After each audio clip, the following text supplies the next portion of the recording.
నమస్తే శ్రీ మాత్రే నమః శ్రీ గురుభ్యో నమః. మనకి ఖగోళ శాస్త్రంలో జ్యోతిష్యంలో రకరకాల గ్రహాలు కొంతమంది కొన్ని సంయోగాలు జరుగుతూ ఉండడము, అందులోనూ మరీ ముఖ్యంగా యోగాలు అనేవి మనకి కొన్ని గ్రహాలు కలవడం వల్ల విపరీతంగా యోగిస్తుంది. అది దేశకాలమాన పరిస్థితుల్లోనూ ఇటు రాసుల పరంగా మనుషులకు మిశ్రమ ఫలితాలు ఇవ్వడము అది మనకి తెలిసిన విషయమే. అయితే ఇప్పుడు మనకి జూన్లో భాస్కర రాజ యోగము అనేది అత్యంత యోగించే ఈ యోగము సూర్యుడు బుధుడు వల్ల, అంటే వీరిద్దరి యొక్క సంయోగం వల్ల జరిగే ఈ భాస్కర రాజయోగం అనేది అత్యంత అత్యుత్తమమైన రాజయోగము. అయితే ఈ రాజయోగము సూర్యుడు బుధుడు కలయిక వల్ల ఎలా ఏర్పడుతోందంటే, బుధుడు సూర్యుని కంటే 28 డిగ్రీలకు మించి దూరం వెళ్తారు. వాళ్ళిద్దరి డిస్టెన్స్ 28 డిగ్రీస్కి దూరంగా ఉండడం వల్ల ఈ రాజయోగం అనేది ఏర్పడుతోంది. అయితే దీనివల్ల మరొక విశేషం ఏంటంటే, బుధుడు సూర్యుడికి దగ్గరలో తిరిగే అవకాశం కూడా ఇక్కడ ఖగోళంలో ఏర్పడుతోంది. వీళ్ళిద్దరూ ఒకానొక సందర్భంలో ఈ తిరగడంలో మిథున రాశిలో కలుసుకోవడం వల్ల ఈ రాజయోగం అనేది ఏర్పడుతోంది. అయితే ఈ భాస్కర అంటే ఏంటంటే అత్యంత ప్రకాశవంతమైనది అనే అర్థం అనమాట. అయితే ఈ ప్రకాశవంతము, ఈ సాహసోపేతము అంటే ఈ భాస్కర యోగము పట్టడం వల్ల ఇటు దేశానికి కానీ, లేదా అంటే ఒక వ్యక్తికి కానీ, ఒక సంస్థకు కానీ, లేదా అంటే ఒక సమాజానికి కానీ ఎవరికి తీసుకున్నా సరే ఫలితాలు చాలా సాహసోపేతంగాను, తర్వాత ప్రతిభావంతమైన నిర్ణయాలు తీసుకోవడము, విజ్ఞానవంతమైన నిర్ణయాలు తీసుకోవడము, లేదా పనులు చేయడము, అంటే ఈ యొక్క ప్రభావము చాలా ఎక్కువగా మంచిగా కనబడము, దాంతోపాటు ఆర్థికాభివృద్ధి ఎక్కువగా కలిగే అవకాశాలు ఈ భాస్కర రాజయోగంలో కనబడుతోంది. అది ఎప్పుడు జరుగుతోంది అంటే కనుక జూన్ నెలలో జరగబోతోంది. అయితే ఇది ఎలా ఏర్పడుతుంది అనే సంశయము రావచ్చు. అయితే ఈ యోగం ఏర్పడడానికి ముందుగా సూర్యుడు బుధుడు ఒకే కంజంక్షన్ లో ఉండాలి, అది మొదటి పాయింట్. తరువాత వీరిద్దరి మధ్య దృష్టి యొక్క సంబంధం కూడా ఒకే కోణంలో ఉండాలి. తరువాత ఈ ప్రధాన కంజంక్షను బుధుడు కంబస్ట్ అవ్వకూడదు. వీళ్ళిద్దరూ ఒకేలాగా ఉండాలి, కానీ అస్తంగతం మాత్రం అవ్వకుండా ఉంటేనే ఈ రాజయోగం యొక్క ఫలితాలు ఏర్పడతాయి. అయితే సూర్యుడికి సమీపంలో తక్కువ డిగ్రీస్లో కనుక ఉంటే ఆ ప్రభావము సూర్యుడిని బలహీనపరచకూడదన్నమాట. ఇన్ని కండిషన్స్ మీద మనకి ఈ భాస్కర రాజయోగం ఏర్పడబోతోంది. అయితే ఈ భాస్కర రాజయోగము యొక్క ప్రభావము మనకి జూన్ మొదటి వారం నుంచి, అంటే జూన్ మొదలైన దగ్గర నుంచి సూర్యుడు బుధుడు ఇద్దరు కలిసి కరెక్ట్ కోణంలో, కరెక్ట్ అంటే ఒకే పర్ఫెక్ట్గా వాళ్ళ యొక్క గ్రహ సంచారము మిథున రాశిలో జరగబోతోంది. అయితే దీని యొక్క ప్రభావము, ఈ యోగము యొక్క ప్రభావము 12 రాశుల మీద ఎలా ఉండబోతోంది అనేది ఒక అంశం అయితే, మరి దేశకాలమాన పరిస్థితుల్లోనూ రక్షణ, రాజకీయ, న్యాయ వ్యవస్థ, వాతావరణము, వ్యవసాయము, ఇలా ప్రతి ఒక్కటి మన అంశము మనకి ఉపయోగపడేదే కదా. కేవలము 12 రాశులకే కాకుండా నేను చెప్పేది ప్రత్యేకంగా దేశంలో ఎలా ఉండబోతోంది, వాతావరణ పరంగా ఎలా ఉండబోతోంది, మన రక్షణ వ్యవస్థలో ఎలా ఉండబోతోంది, న్యాయపరంగా ఎలా ఉండబోతోంది, అండ్ రాజకీయ పరంగా ఎలా ఉండబోతోంది అనే ఈ అంశాలన్నిటినీ కూడా మీ అందరికీ తెలియాలి. ఎప్పుడూ మనుషులకే కాకుండా మన చుట్టూ ఏం జరుగుతోంది అనే అంశాలు కూడా ప్రతి ఒక్కరికి తెలియాలి అనే విషయంతో మీ ముందుకు ఈ ప్రత్యేకమైన అంశాలు తీసుకొస్తున్నాను. అయితే మరి ఈ రాజయోగం వల్ల ఏ రాశులకు బాగుంటోంది అనే విషయంలో క్లుప్తంగా చెప్తాను, తర్వాత సవివరంగా చెప్తాను. ముందుగా మిథున, కన్య, తుల, ధనస్సు కుంభరాశుల వాళ్లకు, ఈ రాశుల వాళ్ళకి విపరీతమైన అత్యంత లాభదాయకమైన యోగ్యదాయకమైన విశేషమైన ఫలితాలను ఇవ్వబోతున్నాడు.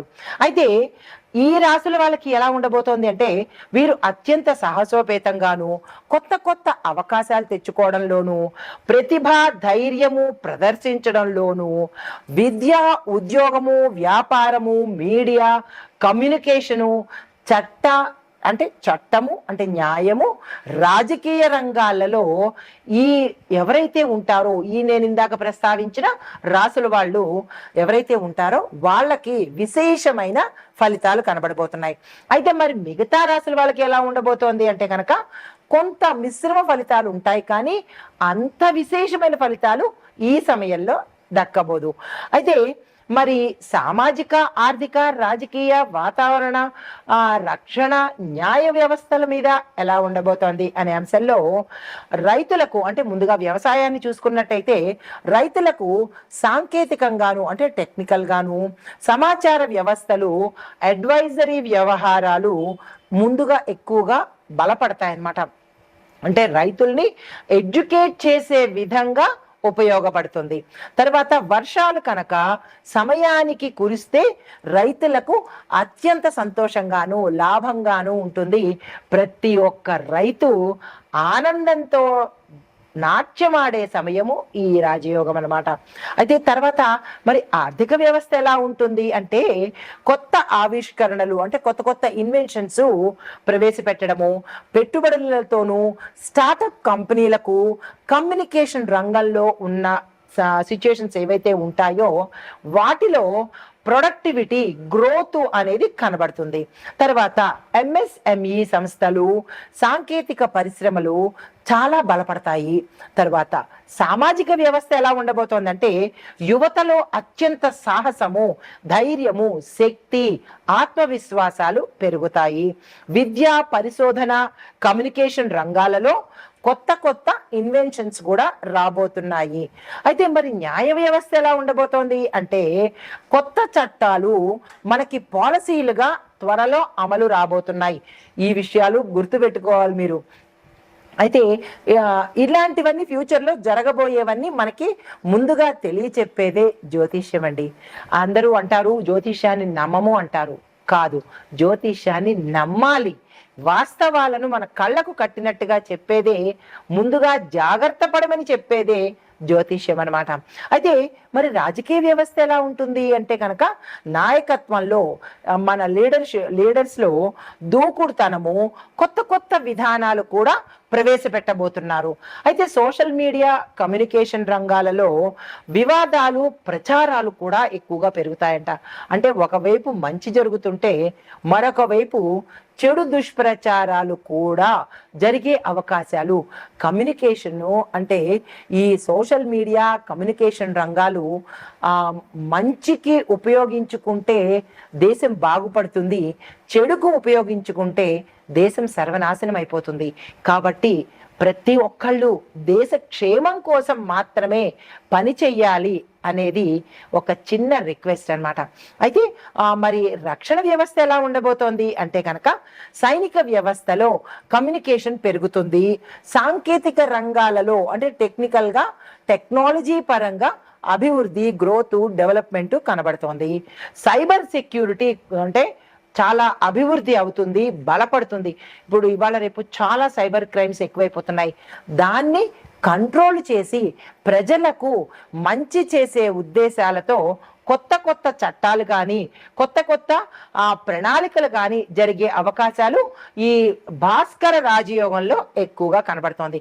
అయితే కొన్ని ముఖ్య అంశాలు, చాలా ఇంపార్టెంట్ ఈవెంట్స్ నేను మీకు ఇప్పుడు చెప్పబోతున్నాను.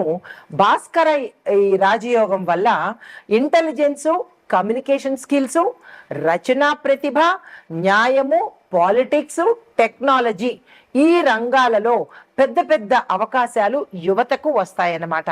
అంటే ఉద్యోగ అవకాశాలు కానీ స్టార్టప్స్ పెట్టుకోవడం కానీ ఈ దిశగా ఎవరైనా ప్రయత్నం చేస్తే కనుక మంచి ఆపర్చునిటీ వచ్చే అవకాశాలు ఎక్కువగా ఉన్నాయి. 2వ పాయింట్, మిథునము కన్యా తుల ధనస్సు కుంభరాశుల వారికి ఎక్కువగా గొప్ప గొప్ప అవకాశాలు వచ్చే దిశ కనపడుతోంది.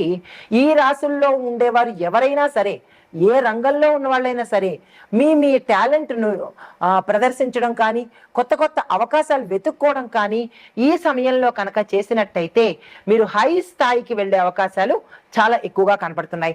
దేశంలో చూసినట్టయితే ఇంకొక పాయింట్, ఆర్థిక వ్యవస్థ, రాజకీయాలు, సాంకేతిక రంగాలు కూడా చాలా స్ట్రాంగ్ అవుతాయి, బలపడతాయి అన్నమాట. ఇవి మనకి ఈ భాస్కర రాజయోగం వల్ల జరగబోయే ముఖ్యమైన అంశాలు.